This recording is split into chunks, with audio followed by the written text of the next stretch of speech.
G'day. If your sister or sisters have been having the success that you want to have in dating and relationship, meanwhile you're left feeling helpless, alone, inadequate by comparison, this is the video for you. I know it's a little niche, but if this is you, I want you to watch this video from beginning to end, absorb every single concept in it, because today we're going to be talking about why you should never compare yourself to your sister and how to manifest results not equal to hers, but in your own way, much more fulfilling and much better for your life.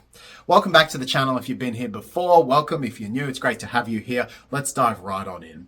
Now, I went to film this video right here, right now, and realized, hang on a minute, I think I need a whiteboard to explain this concept. So I'm going to duck over to the Zoom whiteboard right now and explain why it is that we should never compare ourselves to our sister and how to move through that comparison so you can have a great relationship yourself. All right, I thought this would be easiest if I draw it for you to give it the best explanation. So let's go ahead and look at, here's dad, and here is mum. Now, when we are born into this world, we have needs, but we've not yet experienced what it is like to not have those needs met. We have our heart, we have total innocence, like I have with my beautiful little girl right now. And we're born in not knowing what trauma is, not knowing what it's like to be hurt. But at some point, our needs stop being met. It could be because the person above us, in this case, the grandparent, was not able to meet those needs. Trauma happens, unpredictable things happen, life happens. And at some point, there are various injuries in the form of needs going unmet that come into the system. So it's sort of an attack on the system from some degree. Some of our parents have lots of attacks that have come in on them in the form of their needs being unmet. They could have been very unsafe at a certain time in life. They could have felt very powerless at a certain time in life. They could have felt very obligated and controlled at a certain time in life. So these various attacks come in as life happens. And as we go through life, we need to form, or our body is smart enough, I should say, to create or form protective shields to make sure that those things don't hurt us a second time. The body keeps the score, as Bessel van der Kolk, I always get that name wrong, as Bessel van der Kolk states. So our body, and this is our mum and dad's case here, it puts in these protective mechanisms to prevent injuries occurring to them again.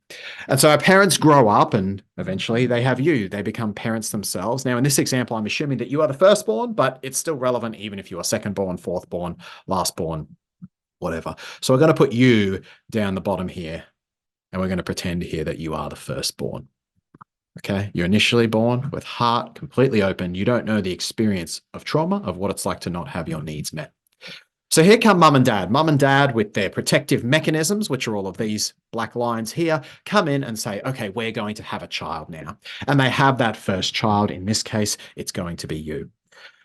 And when they have that child, they are not able to simply live and act as if these parts did not exist. Like this, okay? They cannot simply erase these black patterns that they've had because that would leave them vulnerable to injury.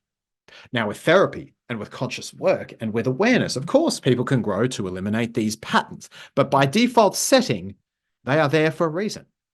They are there to protect mum and dad.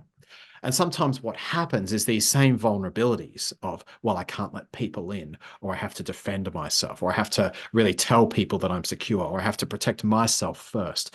These, of course, prevent the radiant rays which should come down to the child coming down as much as you would ideally want them to, okay? In an ideal world, mum and dad's love flows directly from the heart to the child's heart. They can meet the child's needs fully. But more often, no parent is perfect. There's these injuries that are in the way, okay? And to some degree, these injuries begin to prevent the needs fully flowing down from the parent to the child. There's a little bit of static. It gets a little in the way there. And that is how the trauma gets passed on, because then the child's needs do not get met, of course. Oh, why can't mum fully show up for me? Oops, that's the wrong thing there. Oh, there's a blockage here. That creates a blockage for the child. And then the child, that should be gold, wrong color there, okay? And so this starts to wound the child. And then the child has to form the protective mechanisms to protect herself. Now, sometimes these may be quite minor, just a little bit of protection here. Sometimes they could be major. If mum has no capacity because she had such a major injury here that her capacity is completely cut off, unfortunately, that cuts off most of her capacity to the child.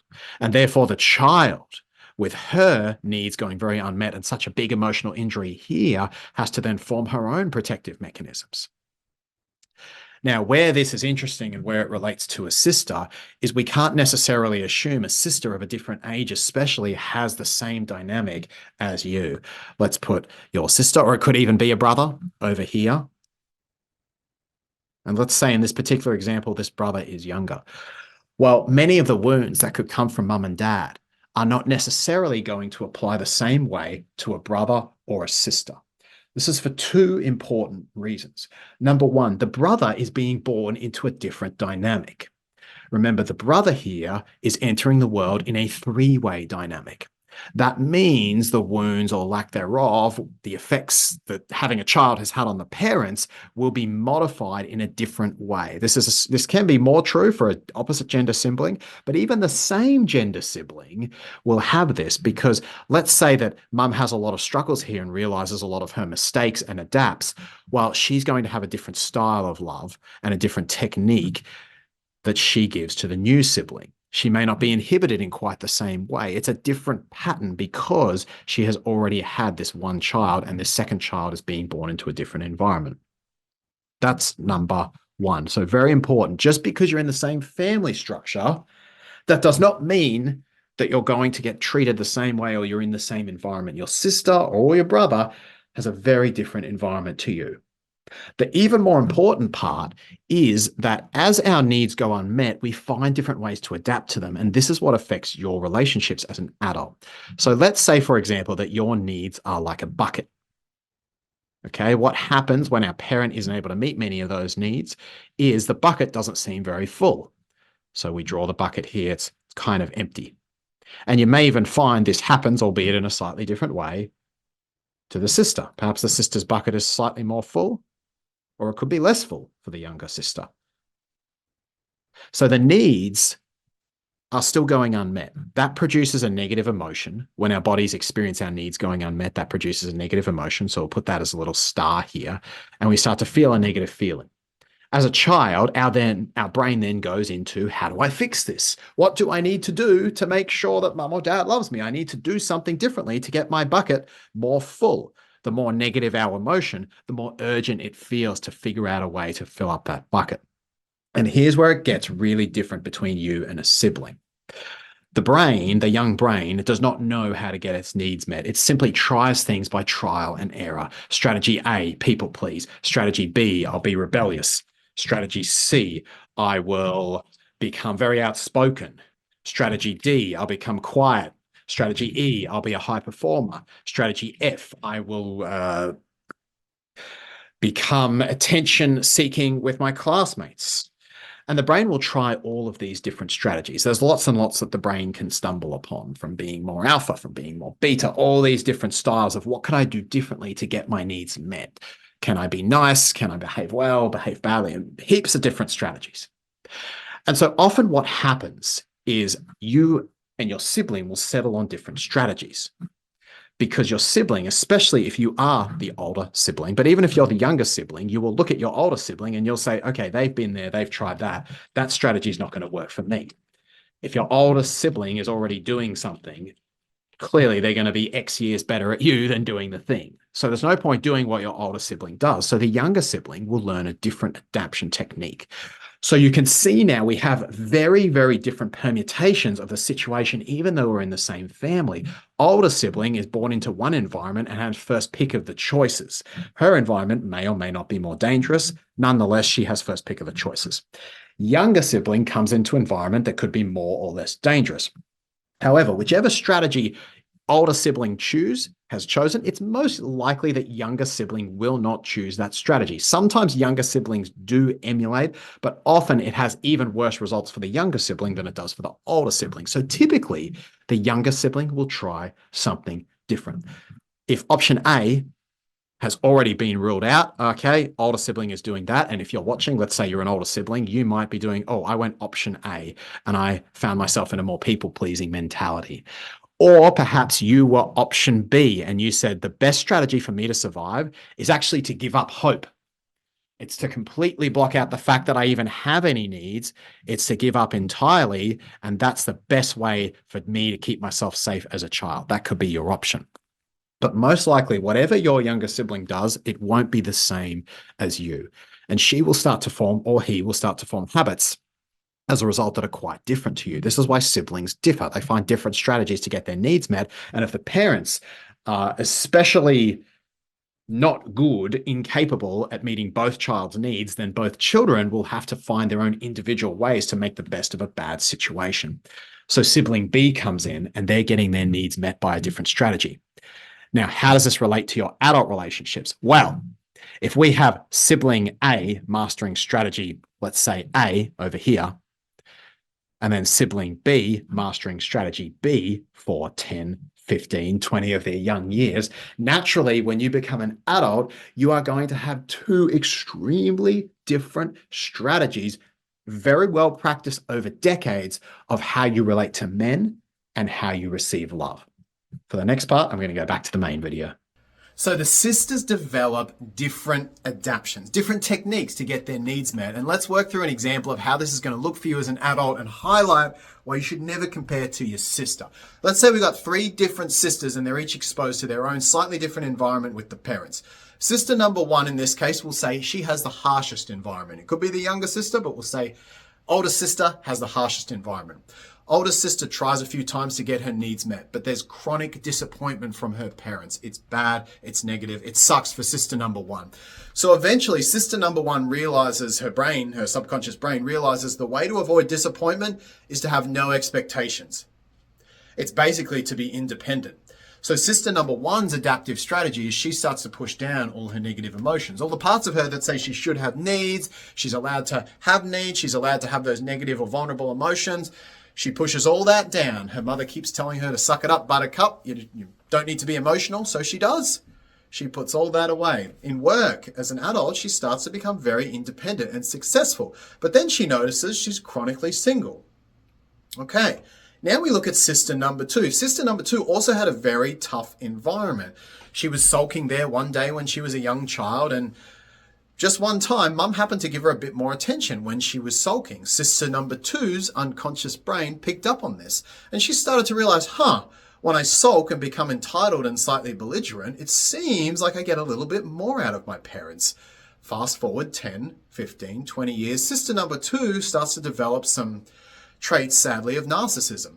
She starts to go, wait a minute, if I just kind of suck the world towards me and play the victim, it actually turns out that kind of works and gets some of my needs met.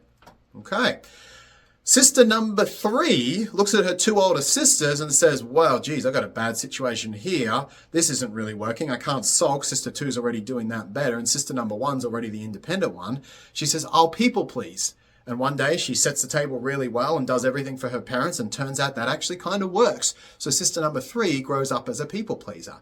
Now, if we look at the different trajectories of those 3 habits over years and decades of the sisters' lives, what do we see? Sister number 1, with the habit of pushing her emotions down and putting the shield around them, she's the one that's more successful in business, where that skill is very valuable, but she's chronically single. Sister number 2, who became passive, aggressive, and entitled, she seems to be getting men. Her relationships aren't great, they're pretty toxic, and she seems to be attracting men with really low self-esteem, quite people-pleasing tendency type men. But you know what? She's attracting men, she has guys fawning over her, and of the 3 sisters, she's the one that guys seem to be putting the most effort into. Her relationships have plenty of problems, and the men grow a lot of resentment, and the men have a lot of self-worth issues. But of the 3 sisters, turns out her strategy in terms of adult relationships is technically working, quote-unquote, the best. Believe me, she still has her own issues. Sister number 3 went to people-pleasing, so she too is actually attracting the most men. However, of the 3 sisters, she is attracting the greatest proportion of narcissists. When you're a people-pleaser with poor boundaries, putting everyone else's needs first, what do? She's attracting men that are probably like her sister, who are putting all of their own needs first. So sister number 3 of the 3 sisters probably has the easiest time with attraction. Unfortunately, who she's attracting is another story. So you can see here 3 different sisters, same household, same parents, 3 very different adaptations and 3 different ways that they then go out into the world. So whoever you are in that train, I really want to just say to you, remember, don't compare yourself to your sister, with the result being, I must be the one who is unworthy of love. My sisters have it easy, I don't, therefore I'm broken. It's not the case at all. You had different adaptations because you had a different environment, and your adaptations may, for example, have you better at work, but not so strong with men. Your adaptations may have you better with attracting men, but you're attracting more narcissists. Your adaptations may have you better with getting your needs met, but you're attracting people who have very poor boundaries, and you don't do so well at work. Your adaptations are your adaptations. They're not a sign of whether or not you're worthy of love. They're not a sign of whether or not you're a good person or the best sister or whatever. They are just your adaptations. So I encourage you, learn about your own adaptations. They're not your sisters. Learn about yours. Understand the trauma that came from them, and then work to heal that trauma so you can actively and consciously choose adult adaptations that net you a different outcome. I hope you enjoyed the video. Make sure you subscribe if you enjoyed it. And if you want advice from me, you can either get it free. If you want to post a screenshot in the Queen's Club, I do online dating advice there. Or if you want one-on-one sessions, book a call. The link is down below. Thanks again. Give the video a like if you enjoyed it, and I'll see you in the next one.